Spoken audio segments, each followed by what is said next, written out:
आखिर कौन होगा बीजेपी का नया राष्ट्रीय अध्यक्ष? इस वक्त की बड़ी खबर। जानकार सूत्रों ने संकेत दिए हैं कल शाम तक मनोहर लाल खट्टर थे दौड़ में सबसे आगे, लेकिन आज सुबह अचानक उभर कर आया भूपेंद्र यादव का नाम। अब हर किसी की निगाहें शीर्ष नेतृत्व के अंतिम फैसले पर। तो इस वक्त की बड़ी खबर। हालांकि इस दौरान दोपहर तक कई नाम थे जो इस दौड़ में थे। उनमें निर्मला सीतारमण, शिवराज सिंह चौहान, धर्मेंद्र प्रधान, ये नाम भी इस फहरिस्त में थे। हालांकि उस दौरान भी ये माना जा रहा था कि मनोहर लाल खट्टर इस लिस्ट में सबसे आगे चल रहे हैं। उनके लिए अगर कुछ बाधा है तो वो है उनकी उम्र, जो लगभग इस वक्त 70 साल के आसपास, और पार्टी को एक ऐसे अध्यक्ष की जरूरत जो प्रवास कर सके, ज्यादा से ज्यादा जगह जाकर पार्टी से जुड़ सके। ऐसे में क्या वाकई में भूपेंद्र यादव वो चेहरा जो बीजेपी के राष्ट्रीय अध्यक्ष हो सकते हैं? हर किसी की निगाहें शीर्ष नेतृत्व के अंतिम फैसले पर हैं। मेरी सहयोगी और दिल्ली न्यूज एडिटर अदिति नागर जुड़ गई हैं। अदिति, क्या ये कहें कि बीते 3 घंटे में 3 नाम, निर्मला सीतारमण, शिवराज सिंह चौहान और धर्मेंद्र प्रधान, वो इस दौड़ से बाहर हो गए?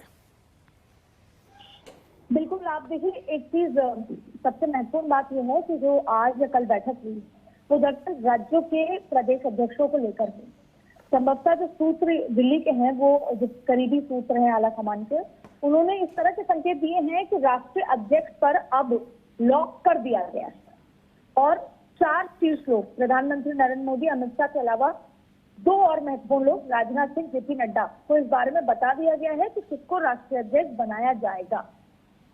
अब सबसे महत्वपूर्ण बात यह है कि राष्ट्रीय अध्यक्ष तो लॉक करने की बात आ रही है और अगला जब पार्लियामेंट्री बोर्ड की बैठक हो, जिस दिन भी ये तय होता है कि आज या कल या परसों पार्लियामेंट्री बोर्ड की बैठक है, इसका मतलब वो राष्ट्रीय अध्यक्ष पर मोहर लगेगी और तुरंत बाद प्रेस कॉन्फ्रेंस करके अनाउंस कर दिया जाएगा। लेकिन उससे महत्वपूर्ण बात जो अभी 2 दिन से बैठक चल रही है, वो चल रही है प्रदेश अध्यक्षों की नियुक्ति पर, जिसमें उत्तर प्रदेश एक बड़ा सवाल है, गुजरात एक बहुत महत्वपूर्ण फैसला है, कर्नाटक एक बहुत महत्वपूर्ण फैसला है। लेकिन सूत्रों की माने तो गुजरात, मध्य प्रदेश, आंध्र प्रदेश और हिमाचल, 4 और नाम पर अभी तय होना है और आने वाले 48 से 72 घंटों के बीच में ये नाम अनाउंस कर दिए जाएंगे, इस फैसले हो जाएंगे। अब इसमें उत्तर प्रदेश और कर्नाटक को हो सकता है, तो सूत्र संकेत दे रहे हैं फिलहाल बैक सीट पर रख दिया जाए कि उत्तर प्रदेश और कर्नाटक बाद में तय है। दरअसल संविधान के लिहाज से 15 आधे 50+1 जितने भी राज्य हैं, जैसे 36 राज्य हैं, उससे आधे यानी 15 राज्यों के तय हो चुके हैं राष्ट्रीय अध्यक्ष। 4 के बचे हैं, जिनका नाम मैंने आपको बताया, गुजरात, मध्य प्रदेश, आंध्र, हिमाचल। इनके तय होते ही राष्ट्रीय अध्यक्ष के नाम की घोषणा हो जाएगी। यानी ये सब कुछ आपको 1 मई से पहले होता नजर आएगा। लगभग 10 दिन के अंदर ये पूरी प्रक्रिया, 10-12 दिन के अंदर ये सब कुछ तय हो जाएगा। सभी को इंतजार है। अब आपने कहा कि कौन रेस से बाहर हो गए। अगर हम दौड़ का ही जिक्र करें तो भूपेंद्र यादव दौड़ में सबसे आगे के, जो आगे होता है, जो उस लाइन के पार होता है जिसके बाद फिनिशिंग लाइन आती है, संभवतः वो नाम सामने आ रहा है। अब भूपेंद्र यादव के नाम के बड़े मायने हैं, वो एक अलग मुद्दा है। लेकिन फिलहाल यही बताया जा रहा है कि मनोहर लाल खट्टर प्रधानमंत्री की चॉइस है, आरएसएस की भी चॉइस है, भूपेंद्र यादव की चॉइस है। मध्य प्रदेश जिस तरीके से महाराष्ट्र में चुनाव हुआ, संघ और भूपेंद्र यादव के तालमेल के साथ चुनाव भी हुआ, किसी प्रभारी के रूप में थे।